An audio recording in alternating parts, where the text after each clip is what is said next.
ఈ hi friends అందరికీ నేను మీ క్రేజీ వ్లాగ్ ఛానల్లోని ఈ రోజు వ్లాగ్స్ వచ్చేసి ఏమంటే గుడిసిరంలో ఒక మోటార్ నడుస్తలేదంటే అక్కడైతే వెళ్ళిన తర్వాత అయితే మల్టీమీటర్ వేసి అయితే చూసిన మోటార్ అయితే కాలిపోయిన తర్వాత రెండు పైపులతో అయితే మోటార్ని అయితే తీసిన తర్వాత అయితే కస్టమర్కి అక్కడే చెప్పినాము.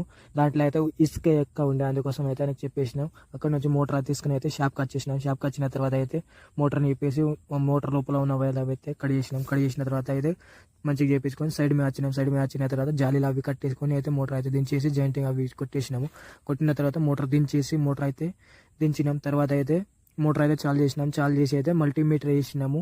మల్టీమీటర్లో 10 amps తీసుకుంటే కానీ మోటార్ అయితే పర్ఫెక్ట్ నడుస్తుంది. అక్కడ నుంచి అయితే ధనికి అయితే వచ్చినప్పుడు అయితే కస్టమర్ అయితే సామాన్ ఎత్తుకుని అయితే వెళ్ళింటారు. అలా మోటార్ కూడా చూసినాం. మల్టీమీటర్ వేసి అయితే మోటార్ అయితే కాలిపోయింది. అది కూడా ఆ మోటార్ కూడా తీసిన